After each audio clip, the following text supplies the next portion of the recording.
दोस्तों, नवरात्रि का महापर्व 9 देवी अर्थात जो कन्याओं को समर्पित है। कन्या पूजन करने से हमारी समस्त पीड़ा दूर होती है, दुख दर्द दूर होते हैं, हर कष्ट दूर होते हैं, गृह क्लेश हमारे जीवन से हमेशा के लिए दूर हो जाते हैं।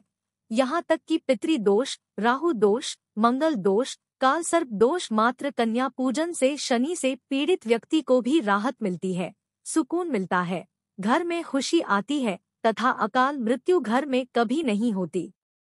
दोस्तों, इस बार के नवरात्रि बहुत ही शुभ और मंगलकारी माने जा रहे हैं। इस बार शारदीय नवरात्रि 15 अक्टूबर दिन रविवार को शुरू होकर और इसका समापन 23 अक्टूबर सोमवार को होगा। ऐसे में 24 अक्टूबर दिन मंगलवार को ही दुर्गा विसर्जन होगा। जो लोग माता रानी की स्थापना करते हैं, मूर्ति स्थापना करते हैं, वह लोग 24 अक्टूबर दिन मंगलवार को विसर्जन करेंगे। दोस्तों, नवरात्रि की अष्टमी और नवमी तिथि पर कन्या पूजन का विधान है।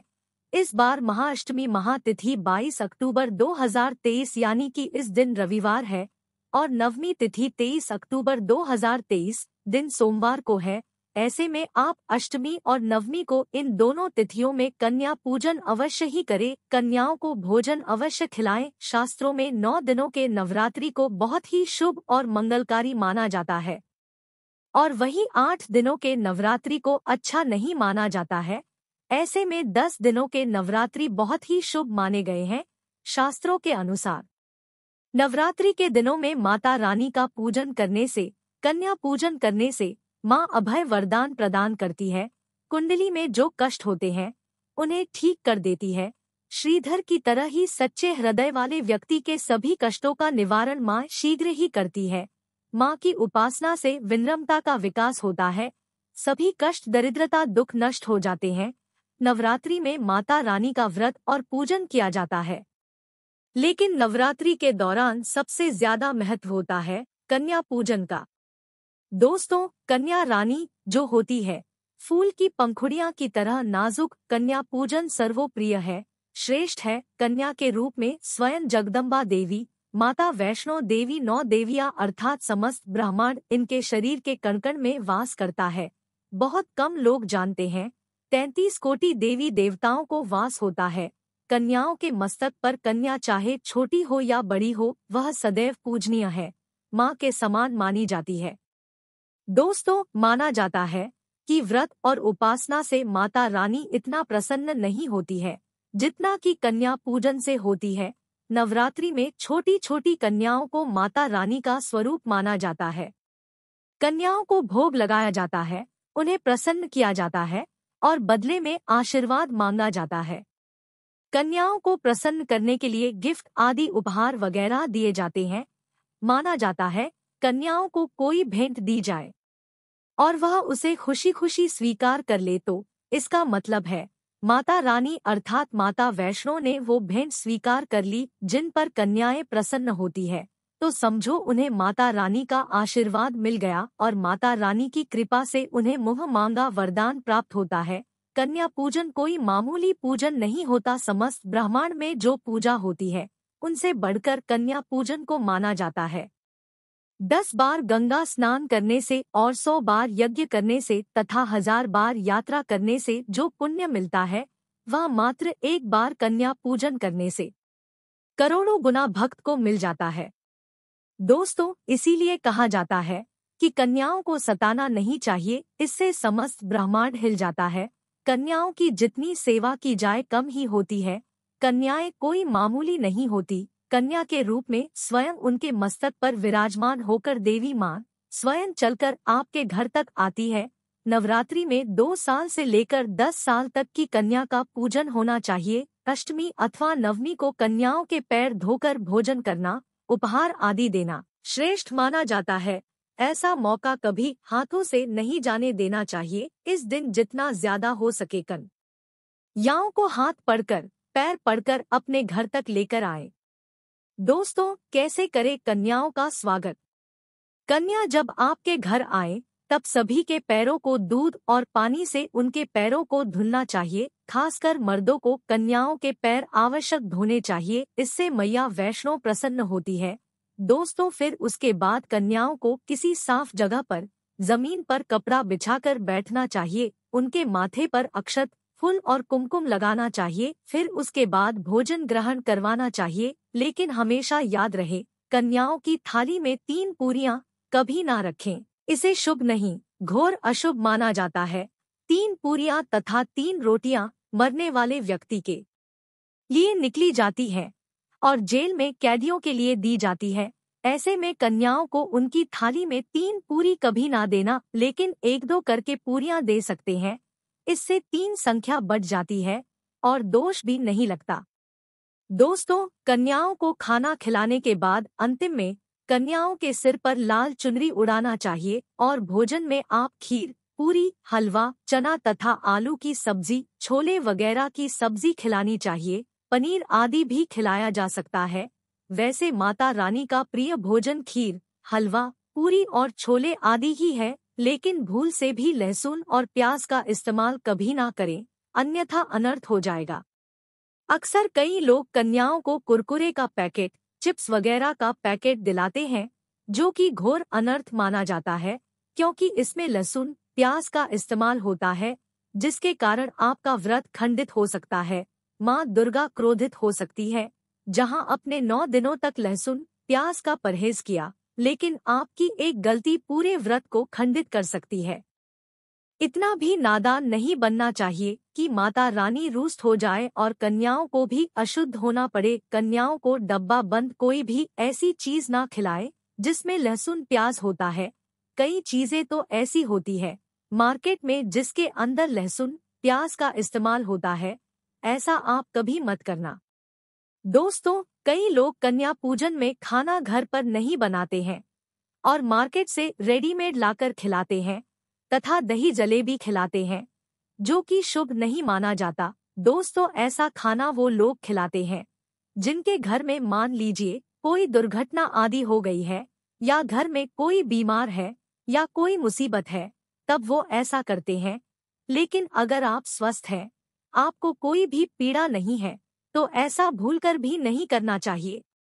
माता रानी दही जलेबी नहीं, आपके हाथों का बना भोजन खाना चाहती है, आपका प्यार चाहती है। फिर चाहे आप घर में एक ही पूरी क्यों ना बनाएं माता के लिए, पर आप स्वयं ही अपने हाथों से माता रानी को भोजन खिलाएं। देखिए, भले ही आप दही जलेबी खिला सकते हैं, परंतु माता को घर का बना हुआ शुद्ध भोजन ही अति प्रिय है। खासकर नवरात्रों के दौरान घर में पका खाना अवश्य बनाना चाहिए। माता रानी बहुत प्रसन्न होती है। घर का बना पका खाना ही कन्याओं को खिलाना चाहिए। हमेशा याद रखें, कन्याओं को प्लास्टिक के बने डोने में खाना नहीं खिलाना चाहिए। ऐसे बर्तन पूजा पाठ के लिए शुभ नहीं अशुभ होते हैं, क्योंकि प्लास्टिक के ज्यादातर बर्तन जो होते हैं जानवरों की हड्डियों द्वारा बनाए जाते हैं, इसीलिए ऐसा पाप मत करना। कन्याओं को हमेशा स्टील के बर्तन या पत्तों से बने बर्तनों में ही भोजन करना चाहिए, बहुत ही शुभ माना गया है। अगर पेड़ के पत्ते में भोजन कराते हैं तो माता अभय वरदान प्रदान करती है। दोस्तों, एक और बात हम आपको बताने वाले हैं कि यदि नवरात्रों के समाप्त होने के बाद यदि बीच में कन्या पूजन में शुक्रवार का दिन पड़ जाए तो कन्याओं को कोई भी खट्टी चीज नहीं खिलाना चाहिए, क्योंकि शुक्रवार का दिन माता संतोषी को समर्पित होता है और माता संतोषी नवरात्रों के दिनों में सक्रिय अवस्था में होती है, यानी वो भी 9 देवियों के साथ में आपके घर में आती है। इसीलिए कन्याओं को भूलकर भी शुक्रवार का दिन अगर पड़ जाए तो खट्टी चीज घर में नहीं बनाना चाहिए और कन्याओं को भी खट्टी चीज नहीं खिलाना चाहिए। घोर पाप लगेगा, आपका किया कराया सब बर्बाद हो सकता है। खट्टी चीजों से माता संतोषी रुष्ट हो सकती है। दोस्तों, भोजन कराने के बाद कन्याओं की थाली में एक लौंग जरूर रखना चाहिए, क्योंकि लौंग देवी शक्ति तथा दुर्गा माँ को बहुत प्रिय है। लौंग माता शक्ति का प्रतीक होती है। लौंग में नवदुर्गा का वास होता है। इन 9 दिनों में माता रानी को लौंग का भोग ही लगाया जाता है, तो खाना खाने के बाद कन्याओं को लौंग अवश्य अर्पित करे। माता रानी को अमृत से बढ़कर लोकप्रिय लौंग प्रिय है, इसीलिए कन्याओं को थाली में चुपचाप एक लौंग जरूर रख दें। आपका भाग्य चमक जाएगा। माता लक्ष्मी आपके जीवन में धन की कोई भी कमी नहीं होने देंगी। दोस्तों, आपको बता दें, कन्याओं को उपहार में क्या दे।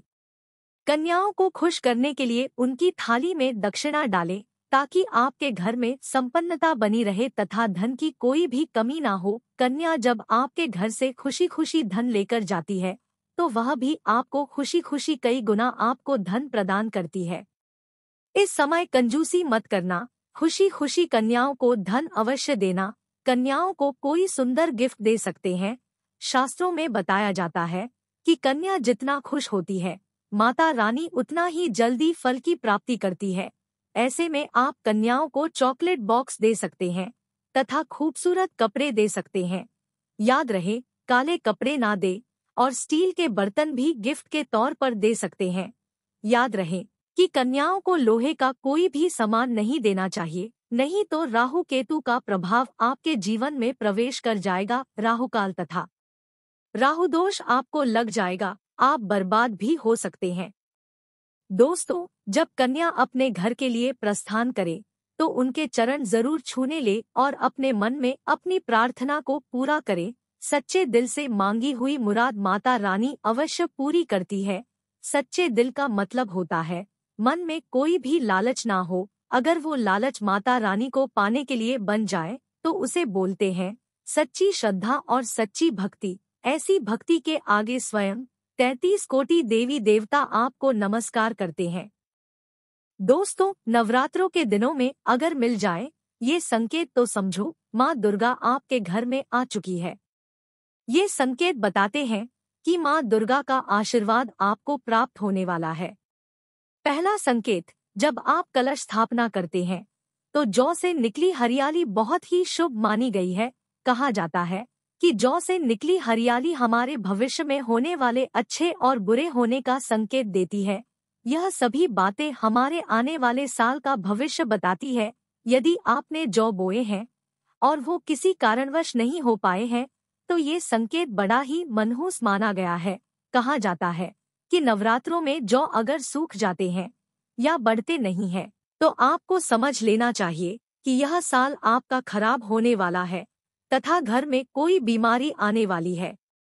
दोस्तों, यह धन हानि का संकेत माना गया है, क्योंकि आपने कोई ना कोई गलती ऐसी कर दी होगी जिसके कारण माता रानी नाराज हो गई है। इसीलिए माता से आप क्षमा अवश्य मांग ले। माँ अपने भक्तों को अवश्य माफ करती है। एक माँ ही होती है जो अपने बेटे को, लाल को, हर गलती पर माफ करती है। लेकिन ऐसा बेटा किस काम का जो माँ से माफी ना मांगे। इसीलिए माता रानी से अपनी गलती की माफी अवश्य मांग ले। मैया वैष्णो अपने भक्तों को कभी निराश नहीं करती, बल्कि उन्हें धन धान्य से, खुशियों से परिपूर्ण बना देती है। और यदि जौ हरे भरे हो जाते हैं, तो यह शुभ संकेत होता है। इससे आने वाले समय में आपको बहुत ज्यादा धन लाभ होगा। माना जाता है कि 1 रुपए का सिक्का या चांदी का कोई भी सिक्का जौ के बीचों बीच अगर मिट्टी में दबा दिया जाए, तो घर में सुख समृद्धि आती है। माता लक्ष्मी दौड़ी दौड़ी चली आती है। जौ के अंदर हमेशा 1 रुपए का सिक्का अवश्य डालना चाहिए। जौ को खाली नहीं रखना चाहिए, उसमें धन वगैरह अवश्य डालना चाहिए। इससे माता का आशीर्वाद सदैव परिवार पर बना रहता है और जीवन में कोई भी संकट नहीं आता। खाली जौ का मतलब धन भी खाली, खुशियां भी खाली। नंबर 2, यदि आपकी नींद नवरात्रों के दौरान सुबह 4 बजे के आसपास खुलती है, तो इसे बड़ा ही शुभ संकेत माना जाता है, क्योंकि ये समय ब्रह्मा मुहूर्त कहलाता है। इस समय देवी शक्ति अपने सच्चे भक्तों को ही जगाती है। इस समय उठना मतलब माता की कृपा प्राप्त करने के बराबर माना गया है। यह संकेत बताते हैं कि माता की सच्ची भक्ति का प्रभाव आपके ऊपर हो चुका है और माता रानी आपको जल्दी ही कोई खुशखबरी देने वाली है। वह आपकी सच्ची भक्ति से बहुत खुश है। नंबर 3, यदि नवरात्रि में आपका मन प्रसन्न होने लगे, पूजा पाठ में आपका मन लगने लगे, पूजा करते समय मन का शांत होना, यह दर्शाता कि आपको बहुत जल्द माँ की कृपा प्राप्त होने वाली है। माता रानी है आपकी भक्ति से बहुत खुश है। आपकी भक्ति माता रानी को आनंद दे रही है। ऐसे व्यक्ति को समझ जाना चाहिए कि उसके जीवन में अब अच्छा समय आने वाला है। नंबर 4, नवरात्रों के दौरान अगर माँ के गले से फूल गिर जाए और जौ के हरे भरे पत्ते अगर बिना हवा के हिल जाए तो इसे अति उत्तम माना गया है। ये संकेत बताता है कि माता रानी का आगमन आपके घर में अस्थायी रूप से हो चुका है। आपको माता लक्ष्मी की कृपा प्राप्त होने वाली है। यह संकेत कुछ खास लोगों को ही दिखाई देते हैं। माना जाता है कि पूजा करते समय अगर धुआं अधिक बढ़ जाए तो इससे ये पता चलता है कि आपके घर से गरीबी हमेशा हमेशा के लिए जाने वाली है। भूत प्रेत आत्माएं सब आपके घर से हमेशा के लिए जाने वाले हैं। पूजा करते समय धुएं का अधिक होना बहुत ही शुभ और मंगलकारी माना गया है। यह संकेत भविष्य में अच्छे परिणाम को दर्शाते हैं। नंबर 5, द्वार पर गाय का आना। वेदों में बताया जाता है कि नवरात्रि के दौरान गाय माता का घर में आना बड़ा शुभ संकेत माना गया है। नवरात्रि में द्वार पर गाय का आना अत्यंत शुभ है। यदि आपके भी द्वार पर गाय आती है तो गाय के माथे पर कुमकुम लगाना ना भूले तथा गाय को रोटी जरूर खिलाएं। इससे मां दुर्गा अत्यंत प्रसन्न होंगी और आपकी झोली खुशियों से भर देंगी। द्वार पर गाय का बार बार आना भी जीवन में आने वाले अच्छे संकेतों की ओर इशारा करता है। नंबर 6, सपने में शेर का दिखाई देना। अगर आपके सपनों में मां दुर्गा दिखाई देती है अर्थात कोई भी देवी आपके सपनों में दिखाई देती है तो बड़ा ही शुभ माना गया है। नवरात्रों के पावन अवसर पर माता के दर्शन किसी खास भक्तों को ही होते हैं। ये सपने कभी किसी को शेयर मत करना। यदि माता की सवारी तथा शेर रात्रि में सपने में बार बार दिखाई देता है तो मां दुर्गा आपसे प्रसन्न है। ये संकेत बताते हैं कि जल्दी ही आपकी कोई मनोकामना आवश्यक पूरी होगी और आपके शत्रुओं का नाश हो जाएगा। शत्रु आपके नाम से ही थर थर कांपने लगेगा। मां दुर्गा का वाहन शेर है, इसीलिए नवरात्रि में शेर का दिखाई देना अत्यंत शुभ संकेत होता है। नंबर 7, यदि कोई छोटी कन्या आपको सुबह सुबह लाल वस्त्र धारण किए हुए दिखाई देती है तो अपने साक्षात मां दुर्गा के दर्शन किए हैं। यदि नवरात्रों में सबसे पहले आपके घर में कन्याओं का आगमन हो जाए तो समझो आपको दुनिया की कोई भी शक्ति, ब्रह्मांड की कोई भी शक्ति आपको करोड़पति होने से नहीं रोक सकती। आपके जीवन में आपके घर में माता लक्ष्मी का आगमन होने वाला है। आप दिन दुगनी रात चौगुनी तरक्की करेंगे। अब आप खुशियां मनाएं और मिठाइयां बांटे। ऐसे में कन्याओं को भरपूर तरीके से खुश रखें और उनका आगमन दूध से चरण धुलाकर करे। कोई भी कंजूसी ना करे। दोस्तों, माता रानी आपको यह संकेत दे रही है कि अब आपका बुरा समय समाप्त हो चुका है। अब जीवन में सुख समृद्धि के द्वार खुल जाएंगे। नंबर 8, घर पर उल्लू का आना। यदि मां लक्ष्मी का वाहन उल्लू नवरात्रि में आपके घर में आकर बैठ जाए तो ये भी शुभ संकेत है। इसका अर्थ है कि मां लक्ष्मी का आपके घर में प्रवेश हो चुका है और आपकी आर्थिक स्थिति और मजबूत होगी। लेकिन याद रहे, उल्लू नवरात्रि और दीपावली पर आना ही शुभ माना जाता है। नंबर 9, यदि ब्रह्मा मुहूर्त के समय सुबह के 4 बजे के आसपास घंटियों की आवाज सुनाई दे जाए या शंख की आवाज सुनाई दे जाए या कोई भजन सुनाई दे जाए तो बड़ा ही शुभ संकेत माना गया है। इससे ये पता चलता है कि माता रानी आपकी भक्ति से बहुत प्रसन्न है और आपके जीवन में सभी नकारात्मकता का नाश होने वाला है तथा माता लक्ष्मी की कृपा आपको प्राप्त होने वाली है। नंबर 10, नवरात्रों के दौरान घर में काली चींटियों का दिखना। लंबी लंबी लाइन बनाकर मुंह में खाना ले जाते हुए चींटियों को देखना अच्छा संकेत माना गया है। और यदि मंदिर में पूजा करते समय कोई छिपकली दिखाई दे जाए या मंदिर के स्थान की और कोई छिपकली चली जाए तो बड़ा ही शुभ संकेत माना गया है। इससे ये पता चलता है कि आपको माता लक्ष्मी की कृपा प्राप्त होने वाली है। माँ का आशीर्वाद आपको मिलने वाला है। नवरात्रों के दौरान मंदिर में छिपकली का दिखना बहुत ही शुभ संकेत माना गया है। आपकी भक्ति का फल आपको शीघ्र ही मिलने वाला है क्योंकि छिपकली को माता लक्ष्मी का प्रतीक माना गया है। किसी शुभ अवसर पर छिपकली का दिखना मंगलकारी माना गया है और नवरात्रों में छिपकली का मंदिर में दिखना साक्षात देवी लक्ष्मी का स्वरूप माना गया है। अगर आपको वीडियो अच्छी लगी हो तो चैनल को सब्सक्राइब करें, वीडियो को लाइक करें। जय माता दी। धन्यवाद।